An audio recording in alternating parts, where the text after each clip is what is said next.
Hello friends, welcome to fight edu. कैसे हैं आप सब? बढ़िया होंगे। ओके, आपकी पढ़ाई कैसे चल रही है?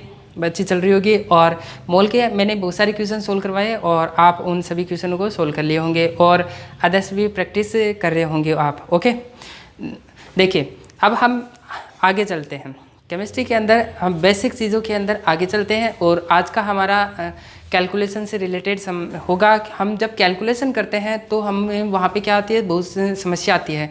तो कैलकुलेशन को इजी बनाने के लिए हम केमिस्ट्री के अंदर कुछ टॉपिक होते हैं, अगर उनको सीख लिया जाता है तो कैलकुलेशन हम इजी कर सकते हैं।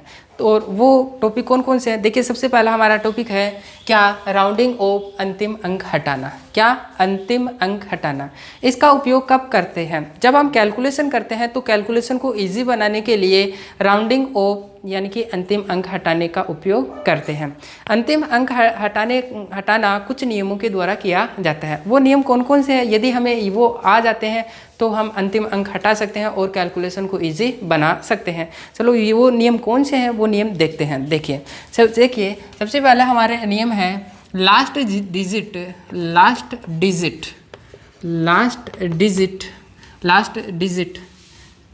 डिजिट 5 से बड़ी हो तो उसे हटाने पर इससे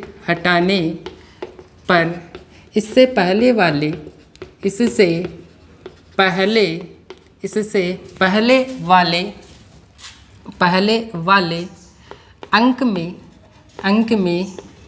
एक जोड़ देते हैं। तो पहला नियम क्या है कि यदि हमारे पास कोई संख्या है और उस संख्या में लास्ट का अंक हटाना है, लास्ट का अंक यदि 5 से बड़ा है तो उसे हटा देंगे, लेकिन उससे पहले वाली संख्या में क्या कर देंगे? एक जोड़ देंगे। जैसे मान लो कि हमारे पास कोई संख्या है, क्या है? कोई संख्या है इस प्रकार से, और लास्ट की संख्या हमारे पास क्या है? 7 है। इसे हमें हटाना है और जो 7 है वो क्या है? वो 5 से बड़ी है। क्या है? 5 से बड़ी है। तो 5 से बड़ी है तो हम क्या करेंगे? इसके अंदर क्या कर देंगे?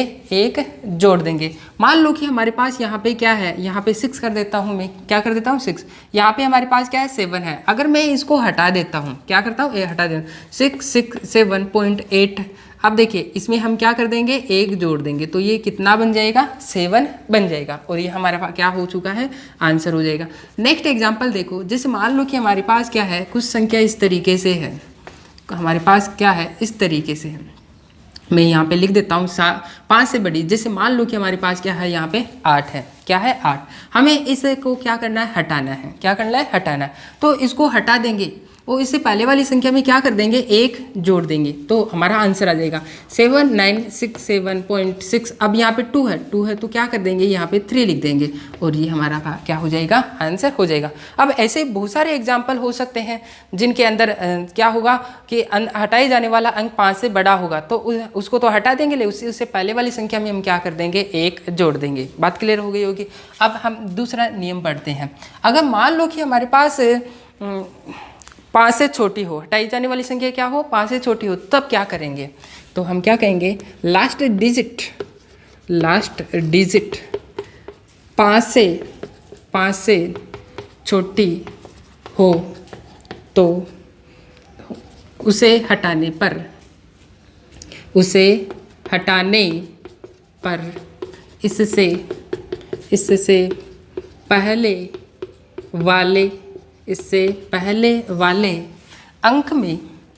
इससे पहले वाले अंक में कोई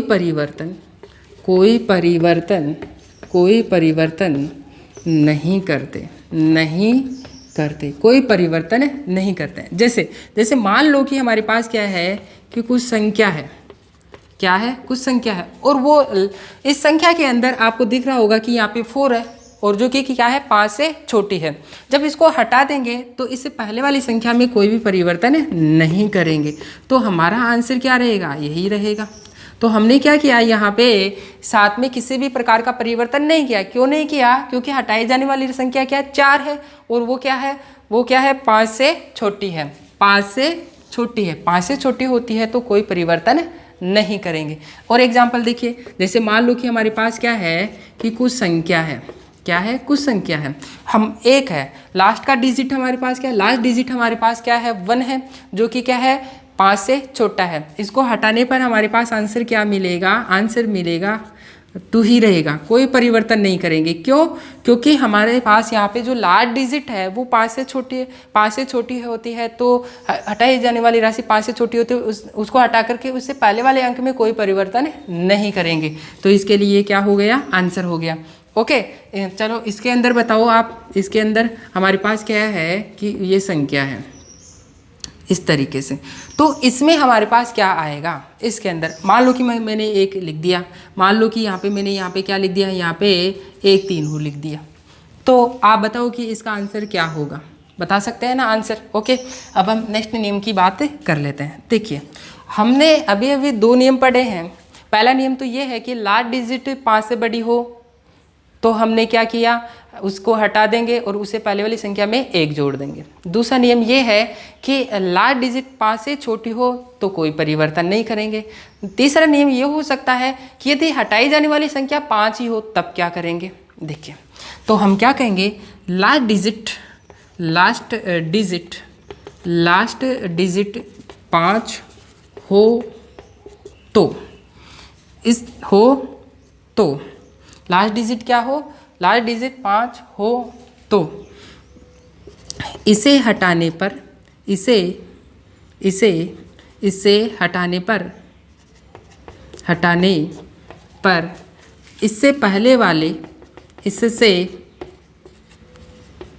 इससे पहले वाले अंक को चेक करते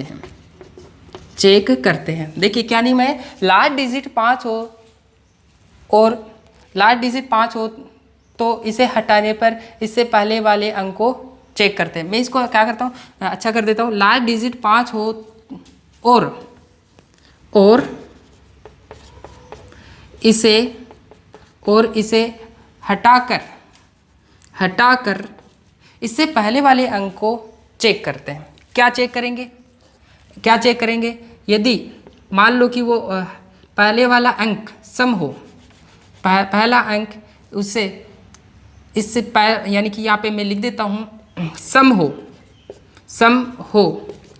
तो कोई परिवर्तन नहीं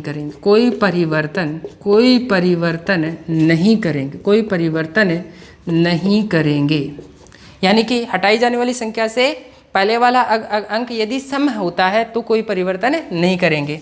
दूसरा देखो, यदि विषम हो, क्या हो, विषम हो तो पहले वाले अंक में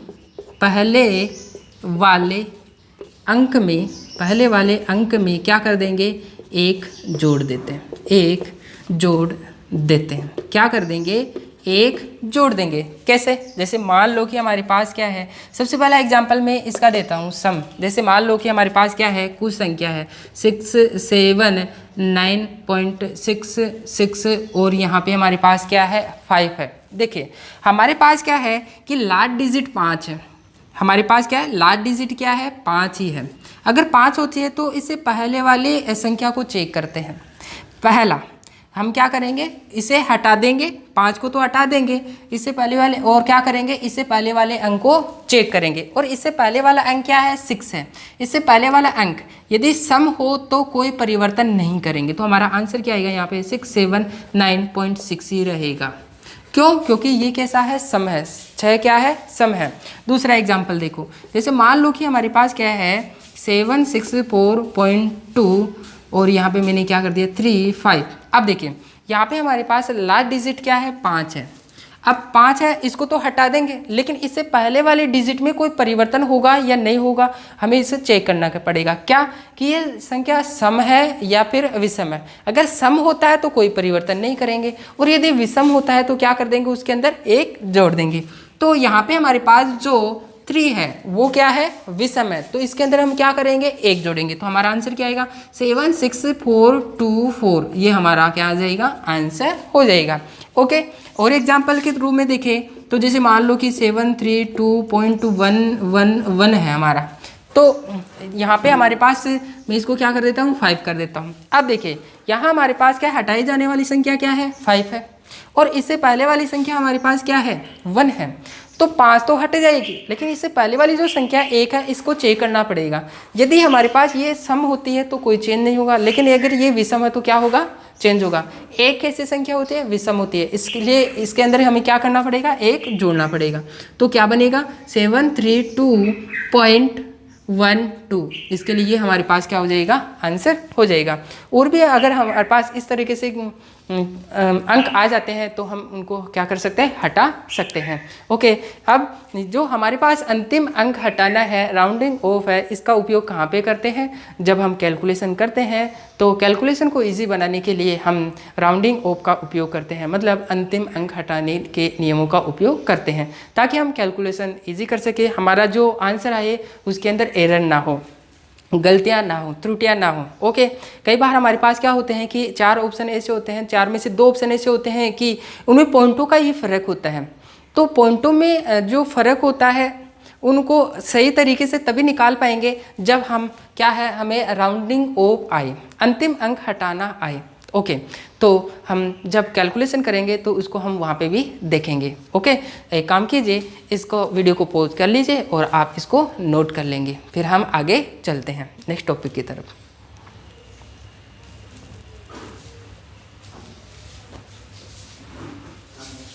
आ जाओ।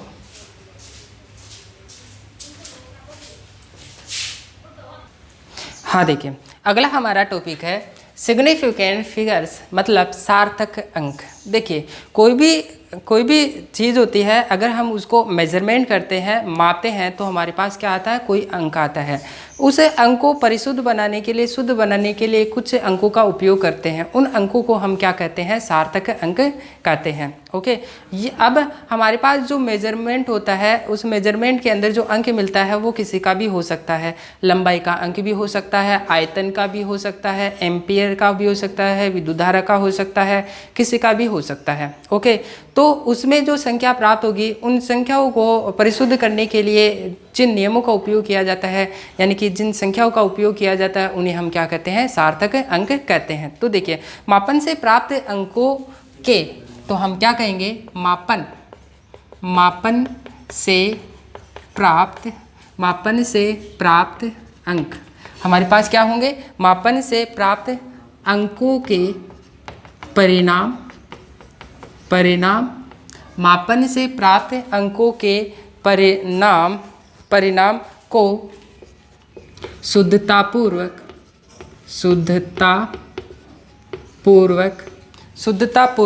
प्रदर्शित करने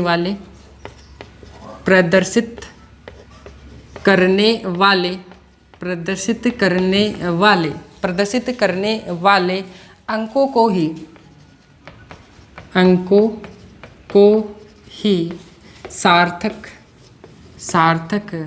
अंक कहते हैं। सार्थक अंक कहते हैं, क्या कहेंगे सार्थक अंक कहते हैं। और इस सार्थक अंकों में अंतिम अंक अनिश्चित होता है, तो हम क्या कहेंगे सार्थक अंकों में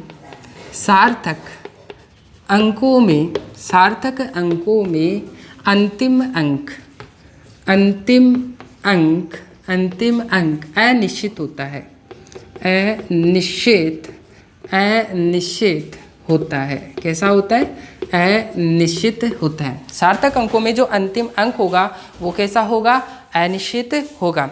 ओके, अब हमारे पास कोई भी संख्या होगी, उस संख्या में कितने सार्थक अंक है वो बताना ही हमारा काम होगा। कैसे, देखिए वो किस तरीके से बता सकते हैं, उनको हम कुछ नियमों की सहायता से बता सकते हैं कि कोई भी संख्या दे दिया जाए और उस संख्या में कितने सार्थक अंक है वो हम कुछ नियमों की सहायता से बता सकते हैं। देखिए पहला नियम हमारे पास क्या है, वो नियम कौन कौन से हैं, देखिए कौन कौन से हैं। Non zero digit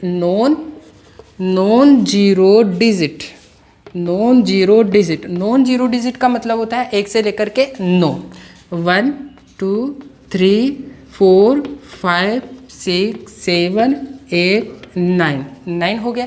non zero digit सार्थक अंकों में गिने जाते हैं। नॉन जीरो डिजिट सार्थक अंकों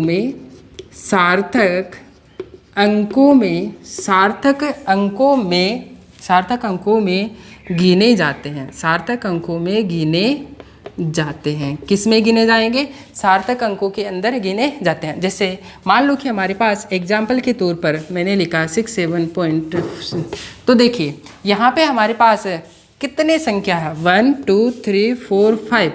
तो इसके अंदर अगर हम सार्थक अंकों की बात करें तो इसमें कितने सार्थक अंक आएंगे? यहाँ पे 1 2 3 4 5 5 सार्थक अंक होंगे।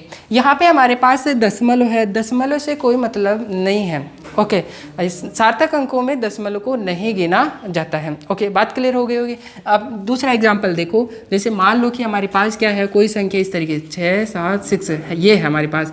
इसमें हमारे पास सार्थक अंकों की संख्या कितनी होगी? देखिए नॉन जीरो डिजिट 6 7 और 6, तो ये तीनों ही क्या है? नॉन जीरो डिजिट है। नॉन जीरो डिजिट किस में आते हैं? सार्थक अंकों में गिने जाते हैं। और इनकी संख्या कितनी है? 3। तो हमारा आंसर क्या आएगा? 3 आएगा। ओके, तो बात क्लियर होगी। तो और भी ऐसे संख्या है तो हम वहाँ पे बता सकते हैं। ओके, दूसरा नियम देखिए, अगर हम नेक्स्ट नियम की बात करें, दूसरा हमारे पास क्या है? जीरो रह गया हमारे पास। क्या? जीरो। जीरो को कब काउंट करेंगे इसकी बात कर लेते हैं। यदि जीरो होता है, जीरो नॉन जीरो डिजिट के बीच में आ जाता है तो उसको सार्थक अंकों में गिनते हैं। कैसे? तो हम क्या कहेंगे कि zero digit non zero digit के मध्य आता है तो जीरो डिजिट को सार्थक अंकों में गिना जाता है। ये गिनते हैं, सार्थक अंकों में गिनते हैं। जैसे मान लो कि हमारे पास कोई सा एग्जांपल है 7 8 0 6 आ गया। अब हमारे पास नॉन जीरो डिजिट और जीरो डिजिट है। ये जीरो डिजिट है वो क्या है? नॉन जीरो डिजिट के बीच में आ रहा है, बीच के अंदर है। तो हम जीरो को भी क्या करेंगे? सार्थक अंकों में गिनेंगे। तो यहाँ पे 1 2 3 4 कितना है सार्थक अंक? 4 आ चुका है। ओके, दूसरा एग्जांपल देखो, जैसे मान लो कि हमारे पास क्या है, कुछ इस तरीके से आ जाए। तो यहाँ पे हमारे पास क्या 3 जीरो आ गए और नॉन जीरो डिजिट के बीच के अंदर है, तो इनको भी हम क्या करेंगे? सार्थक अंकों में गिनेंगे। तो कितना है? 1 2 3 4 5। तो यहाँ पे हमारे पास सार्थक अंकों की संख्या कितनी हो जाएगी? यहाँ पे 5 आ जाएगी। कुछ हमारे पास ऐसे भी हो सकता है कि जैसे मान लो कि हमारे पास है कि हमारे पास क्या है, हमारे पास हो सकता है कि 78.087। अब देखिए, तो हमारे पास क्या है? ऐसी संख्या आ जाए, हमारे पास क्या आ जाए? ऐसी संख्या आ जाए। तो इसमें सार्थक अंकों की संख्या कितनी होगी? 1 2 3 4 5 6। इसको भी हम सार्थक अंकों के अंदर गिने सकते हैं। ओके, तो हमारे पास यहाँ पे आ चुकी है। अब यहाँ पे तो हम नॉन जीरो डिजिट के बीच में आ रहा है तो उसको गिन रहे हैं। अगर मान लो कि जो जीरो डिजिट है नॉन जीरो डिजिट के पहले आ जाए तो क्या करेंगे? तब उन जीरो को सार्थक अंकों में नहीं गिनेंगे। देखिए, तो हम क्या कहेंगे? यदि zero digit non zero digit के पहले आए तो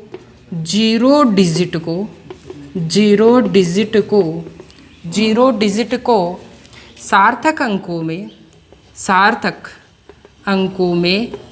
सार्थक अंकों में नहीं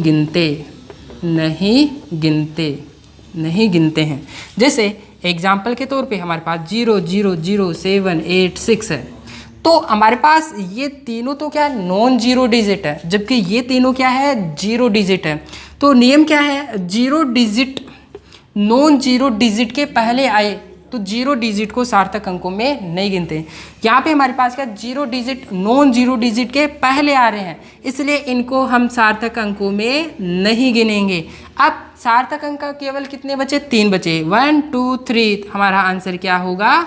3 होगा। ओके, बात क्लियर हो गई होगी। अब जैसे मान लो कि हमारे पास ऐसे आ जाए 0 7 6 7 8, तो बताओ इसके अंदर सार्थक अंकों की संख्या कितनी है? तो यहाँ पे हमारे पास जीरो डिजिट है, नॉन जीरो डिजिट के पहले आ रहा है।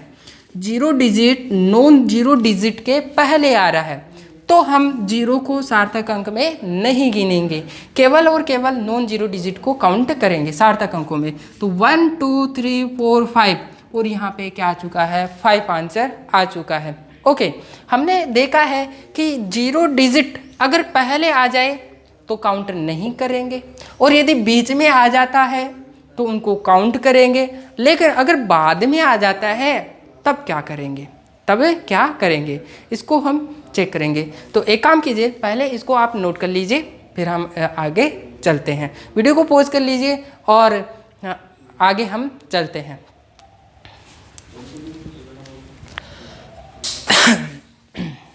कहाँ खो रहे हो? हाँ देखिए, अगला हमारे पास कितने नियम हो चुके हैं। पहला नियम तो हमारे पास क्या था कि नॉन जीरो डिजिट सभी सार्थक अंकों में गिना जाता है। दूसरा कि यदि जीरो डिजिट अगर नॉन जीरो डिजिट के बीच में आ जाता है तो सार्थक अंकों में गिना जाता है। और अगला नियम हमने ये तीसरा नियम ये पढ़े हैं कि zero digit non zero digit से पहले आ जाता है तो जीरो डिजिट को काउंट नहीं करते हैं। अगला नियम ये है कि अगर बाद में आ रहा है जीरो डिजिट तो कब काउंट करेंगे, वो डिपेंड करेगा डेसिमल पॉइंट पे डिपेंड करेगा। किस पे डिपेंड करेगा? डेसिमल पॉइंट, मतलब दशमलव बिंदु। अगर जीरो डिजिट दशमलव बिंदु युक्त आ रहा है तो उसको हम काउंट करेंगे, और यदि दशमलव विहीन आ रहा है तो उसको काउंट नहीं करेंगे। तो हमारे पास पूर्व नियम क्या है कि zero digit non zero digit के बाद आता है तो दशमलव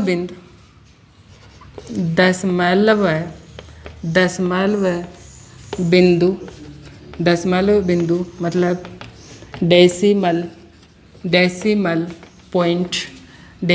पॉइंट को चेक करेंगे। ओके, क्या क्या चेक करना पड़ेगा? देखिए, अगर हम कहें क्या चेक करना पड़ेगा, यदि डेसिमल पॉइंट युक्त हो, यदि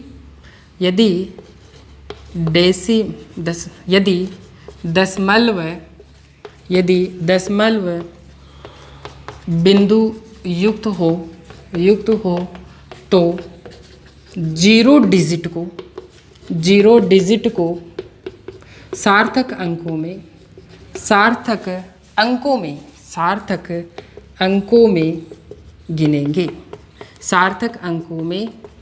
गिनेंगे। किस में गिनेंगे? सार्थक अंकों में गिनेंगे। दूसरा, अगर मान लो कि दशमलव विहीन हो तो सार्थक अंकों में नहीं गिनेंगे, तो हम क्या कहेंगे? यदि दशमलव बिंदु विहीन हो तो जीरो डिजिट को सार्थक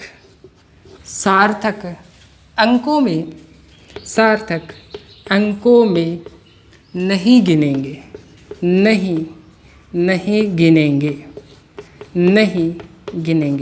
तो आपको ये दोनों पॉइंट ध्यान में रखना है। देखिए क्या है, एग्जाम्पल देख लेते हैं। 786.7.000 इस तरीके से हमारे पास क्या है, कुछ संख्या है। अब देखिए, ये तो हमारे पास क्या है, ये हमारे पास क्या है, नॉन जीरो डिजिट, और ये हमारे पास क्या है, जीरो डिजिट। और जीरो डिजिट है दशमलव पॉइंट के बाद में आ रहे हैं, दशमलव बिंदु युक्त आ रही है। तो हम क्या करेंगे, इनको सार्थक अंकों के अंदर गिनेंगे। तो हमारा सार्थक अंक कितना होगा? 1 2 3 4 5 6 7। इसमें सार्थक अंकों की संख्या कितनी आई है? 7 आई है। ओके, और एग्जाम्पल देखिए, जैसे मान लो कि हमारे पास है, नेक्स्ट एग्जाम्पल के तौर पे देखिए 7 6 8 हमारे पास आ गई है 67.600। ये आ चुकी है हमारे पास। क्या हम जीरो को सार्थक अंकों में गिनेंगे या नहीं गिनेंगे? देखिए हमारे पास जो है जीरो डिजिट है, नॉन जीरो डिजिट के बाद में आ चुकी है, बाद में। अब ये काउंट होगा या नहीं होगा, वो डिपेंड करेगा कि ये दशमलव बिंदु के बाद में है क्या। ये हमारे पास क्या है, दशमलव बिंदु के बाद में आ रही है। जब दशमलव बिंदु के बाद में आती है तो इनको हम क्या करते हैं, सार्थक अंकों के अंदर काउंट करते हैं। तो हम क्या कहेंगे, हम ये कहेंगे कि 1 2 3 4 5 6 7 8, तो यहाँ पे सार्थक अंकों की संख्या कितनी हुई है, 8 है। ओके, अब दूसरा एग्जाम्पल देखो, और देखो हमारे पास और एग्जाम्पल है। जैसे मान लो कि हमारे पास है कि मैं इसी का उठा लेता हूँ 7 8 6 7 0 0 0। अब इस बार हमारे पास क्या है, डेसिमल पॉइंट नहीं है, दशमलव बिंदु नहीं है, जीरो क्या है, नॉन जीरो डिजिट के बाद में आ रहा है, और डेसिमल पॉइंट भी नहीं है। तो कौन सा नियम है, दो दशमलव बिंदु विहीन, दशमलव बिंदु विहीन हो तो जीरो डिजिट को सार्थक अंकों में नहीं गिनते। इसका मतलब इसमें सार्थक अंक को काउंट नहीं करेंगे यहाँ पे, जबकि यहाँ पे सार्थक अंकों में काउंट कर रहे थे। अब यहाँ पे सार्थक अंक कितने होंगे, 1 2 3 4, टोटल कितने आए यहाँ पे, 4 आएंगे। अगर हम इसकी बात करें, इसी को उठा लेता हूँ मैं, 7 6 8 6 7 6 0 0। अब देखो, अब यहाँ पे हमारे पास क्या जीरो आ रहे हैं और दशमलव बिंदु नहीं है, तो हम क्या करेंगे, 1 2 3 4 5 6 यहाँ तक ही काउंट करेंगे, और कितना आया आंसर हमारा, 6 आया। सार्थक अंकों की संख्या कितनी है, इसके अंदर 6 है। ओके, तो आपको फोर्थ नियम भी समझ में आ गया होगा। ओके, फोर्थ नियम में 2 नियम है कि अगर हमारा zero digit non zero digit के बाद में आ रहा है तो हमें डेसिमल पॉइंट चेक कर रहा है, डेसिमल पॉइंट के बाद में आता है तो काउंट करेंगे, और डेसिमल पॉइंट नहीं हो तो हम जीरो डिजिट को सार्थक अंकों में काउंट नहीं करेंगे। ओके, बात क्लियर हो गई होगी। अब हम नेक्स्ट नियम की तरफ चलते हैं। देखिए, कुछ संख्या हमारे पास इस तरीके से लिखी होती है, कैसे, जैसे मान लो कि मैंने लिखा 3 × 10⁶। इसको हम बोलते हैं वैज्ञानिक संकेतन। ये संख्या जो लिखी गई है वो वैज्ञानिक संकेतन में लिखी गई है। इनमें अगर हम बात करें, जो घातांक वाली जो संख्या होती है उनको हम सार्थक अंकों में काउंट नहीं करते हैं, बाकी जो संख्या है उनको हम काउंट करते हैं। तो इसमें सार्थक अंकों की संख्या कितनी है, 1 है। कितनी है, 1 है। अब जैसे मैंने लिखा, ये लिखा मैंने, तो अब इसको तो काउंट करेंगे नहीं, घातांक वाली जो 10 के घातांक वाली जो संख्या है उसको सार्थक अंकों में काउंट नहीं करेंगे, इनको काउंट करेंगे। इसमें कितने सार्थक अंक है, इसके अंदर हमारे पास 2 सार्थक अंक है। कितने सार्थक अंक है, 2 सार्थक अंक है। ऐसे हम और एग्जांपल देख लेते हैं। जैसे मान लो कि हमारे पास ये है × 10⁻³ इस 10⁻³ को तो हम सार्थक अंकों में नहीं गिनेंगे, लेकिन काउंट करने वाली संख्या कौन सी हमारे पास, ये वाली संख्या है। तो 1 2 3 4 यहाँ पे कितने सार्थक अंक है, 4 सार्थक अंक है। तो हम क्या कहेंगे कि यदि हमारी जो संख्या है वैज्ञानिक संकेतन में लिखी हुई है तो उनमें 10 के घातांक वाले को हम सार्थक अंकों में काउंट नहीं करते हैं। तो हम क्या लिखेंगे, देखिए मैं इसको हटा देता हूँ। हम क्या लिखेंगे यहाँ पे, देखिए अगला नियम हमारे पास क्या है, 4th नियम, और ये हमारे पास क्या है, 5th नियम। यदि संख्या वैज्ञानिक संकेतन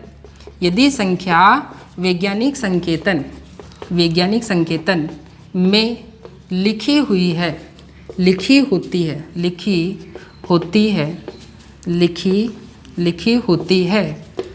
तो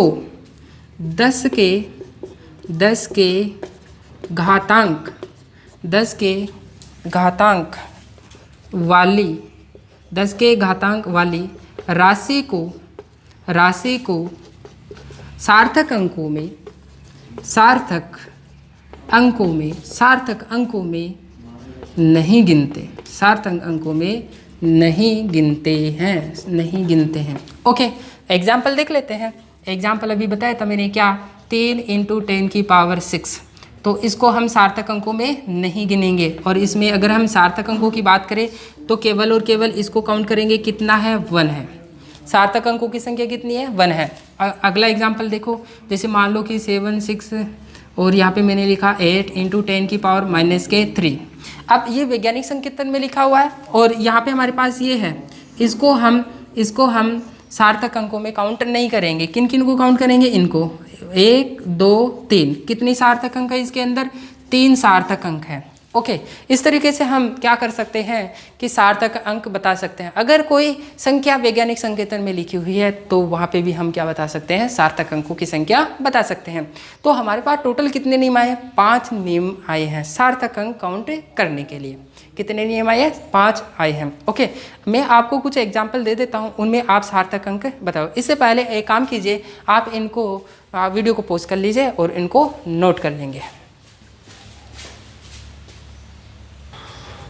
हाँ, देखिए हमारे पास क्वेश्चन है, सार्थक अंकों की संख्या बताइए।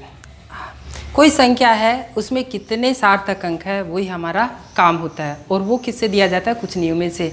और वो हमारे पास कितने नियम है, 5 नियम हम पहले पढ़ चुके हैं। देखिए हम 1 बाय 1 चेक करते हैं, उन सभी नियमों का उपयोग इन एग्जाम्पल के अंदर हो जाएगा। देखिए हमारे पास जो संख्याएं हैं ये संख्याएं नॉन जीरो डिजिट है। सभी नॉन जीरो डिजिट किस में काउंट होती है, सार्थक अंकों में गिना जाता है। तो 1 2 3 4, तो इसमें कितने सार्थक अंक हो चुके हैं, इसमें 4th सार्थक अंक होते हैं। ओके, इसकी बात कर लेते हैं। यहाँ पे हमारे पास क्या है, नॉन जीरो डिजिट है, दशमलव पॉइंट से कोई मतलब नहीं होता है। इसमें सार्थक अंक कितने हैं, 1 2 3 4 5 6, कितने 1 2 3 4 5 6 सार्थक अंक है इसके अंदर, कितने हैं, 6 है। इसकी बात कर लेते हैं। इसमें हमारे पास क्या है, जीरो नॉन जीरो डिजिट से पहले आ रहा है, तो हम जीरो को सार्थक अंकों में नहीं गिनेंगे। अब यहाँ पे सार्थक अंक कितने, 1 2 3, कितने सार्थक अंक है, 3 सार्थक अंक है। ओके, बात क्लियर हो गई। इसकी बात कर लेते हैं। इसमें देखिए हमारे पास जीरो है और जो नॉन जीरो डिजिट से पहले है, तो हम इनको सार्थक अंकों में नहीं गिनेंगे, किन किन को काउंट करेंगे, 2 और 5 को। अब बताओ इनमें सार्थक अंक कितने हैं, 2 है, कितने हैं, 2 है। अब इसकी बात कर लेते हैं। यहाँ पे हमारे पास संख्या है, जीरो नॉन जीरो डिजिट से पहले बीच के अंदर है, 2 और 7 कैसी है, नॉन जीरो डिजिट है, इनके बीच में जीरो है, तो काउंट करेंगे कितनी सार्थक अंक होगी, 1 2 3 4 5, इसमें कितने सार्थक अंक हो गए, 5 सार्थक अंक हो चुके हैं। अब इसकी बात कर लेते हैं। यहाँ पे हमारे पास नॉन जीरो डिजिट है और जीरो डिजिट है। नॉन जीरो डिजिट के बाद में जीरो डिजिट आता है तो हमारे पास 2 पॉइंट आते हैं। पहला पॉइंट क्या है, यदि डेसिमल पॉइंट के साथ आता है तो जीरो को काउंट करेंगे, अगर डेसिमल पॉइंट नहीं है तो जीरो को काउंट नहीं करेंगे। क्या डेसिमल पॉइंट है, नहीं है, तो इसका मतलब है इन जीरो को सार्थक अंकों में नहीं गिनेंगे। तो हमारा आंसर क्या रहेगा, 1 2, इन दोनों को काउंट करेंगे तो 2 ही आएगा हमारे पास, कितना आएगा, 2। इसकी बात कर लेते हैं। तो इसमें भी हमारे पास क्या है, जीरो आ रहे हैं बाद में और वो डेसिमल पॉइंट के विहीन है, तो इसका मतलब है इनको सार्थक अंकों में नहीं गिनेंगे, 2 को काउंट करेंगे। और यहाँ पे सार्थक अंकों की संख्या कितनी है, 1 है। अब देखिए यहाँ पे हमारे पास कुछ संख्या दे रखी है, इस संख्या के अंदर हमारे पास वैज्ञानिक संकेतन में लिखा गया है, क्या लिखा गया है, वैज्ञानिक संकेतन में लिखा गया है। तो यहाँ पे हमारे पास क्या है, 6.022 × 10⁻23, जो कि क्या है, अवोगाद्रो संख्या है। क्या है, अवोगाद्रो संख्या। अवोगाद्रो संख्या के अंदर कितने सार्थक अंक होंगे, क्या आप बता सकते हैं? देखिए यस बता सकते हैं, या हमें ये पता है कि इसको सार्थक अंकों में काउंट करेंगे ही नहीं। ओके, अब देखिए 1 2 3 4, कितने सार्थक अंक बचे, इसके अंदर 4 सार्थक अंक बच चुके हैं। इसमें बताइए 3 × 10⁸, तो यहाँ पे हमारे पास जो 10⁸ है इसको सार्थक अंकों में नहीं गिनेंगे, केवल और केवल 3 है यहाँ पे, और उसकी संख्या कितनी है, 1। तो सार्थक अंक कितने होंगे इसके अंदर, 1। इसके अंदर देखिए इसमें हमारे पास कितने सार्थक अंक होंगे, यहाँ पे हमारे पास पॉइंट है, दशमलव है, और जीरो आ रहे हैं नॉन जीरो डिजिट के बाद में, और डेसिमल पॉइंट युक्त है, तो हम क्या कहेंगे, जीरो को भी सार्थक अंकों में गिनेंगे।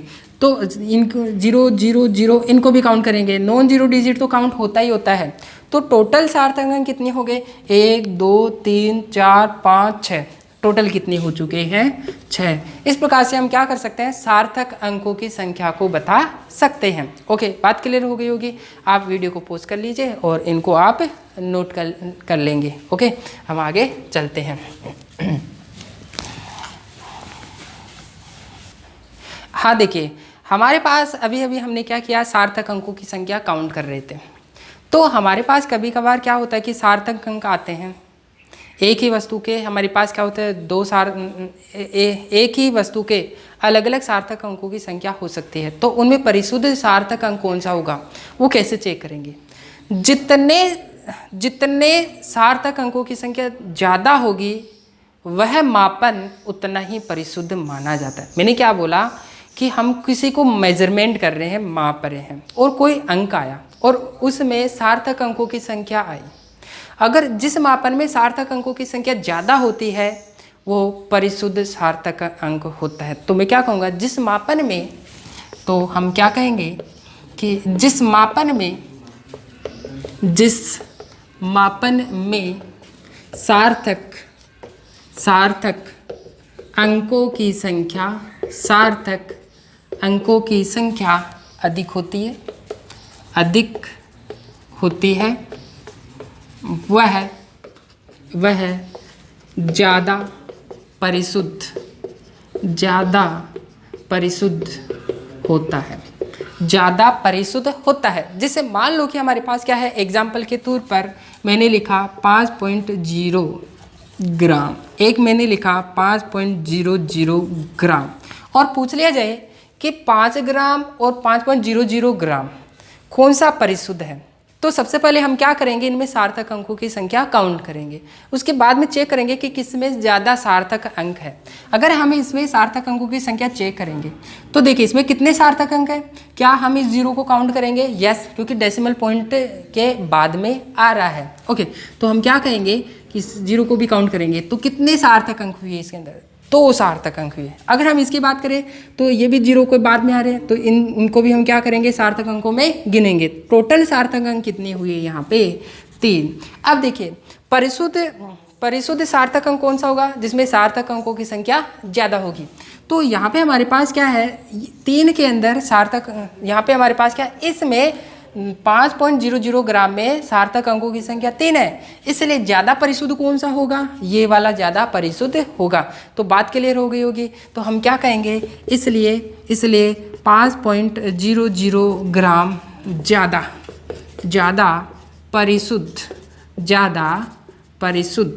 ज़्यादा परिशुद्ध होगा।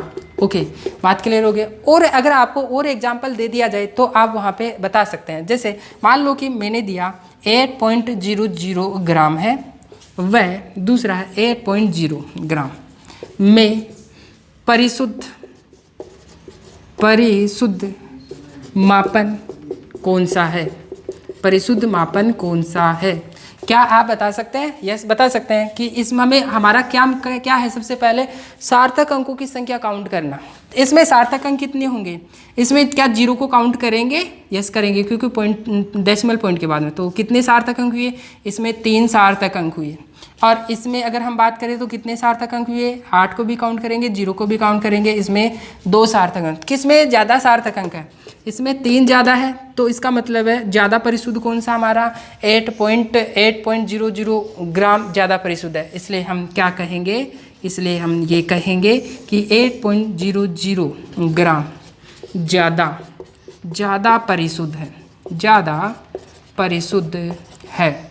ओके, तो हमने यहाँ पे सार्थक अंक क्या है और सार्थक अंक कैसे निकाले जाते हैं, सार्थक अंकों की संख्या कैसे निकालते हैं, इन नियमों को देखा है, कुछ एग्जाम्पल देखे हैं, और परिशुद्ध सार्थक अंक कौन सा वो भी देखा है।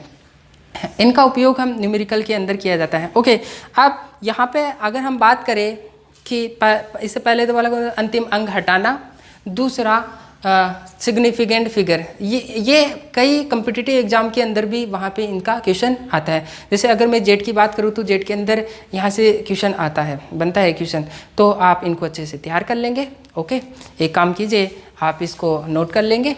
हम नेक्स्ट क्लास के अंदर क्या करेंगे, नेक्स्ट क्लास के अंदर जो सार्थक अंक है, सार्थक अंकों का उपयोग देखेंगे। सार्थक अंकों का उपयोग हम गुणा में कैसे करते हैं, जोड़ में कैसे करते हैं, गुणा के अंदर कैसे करते हैं और भाग के अंदर कैसे करते हैं। जोड़, बाकी, गुणा, भाग के अंदर सार्थक अंकों का उपयोग कैसे करते हैं। अगर हम सार्थक अंकों का उपयोग जोड़, गुणा, भाग के अंदर उपयोग करना सीख गए तो हम कैलकुलेशन को बहुत ईजी कर सकते हैं। ओके, तो आज की क्लास के लिए इतना ही काफ़ी है। ओके, थैंक यू, धन्यवाद।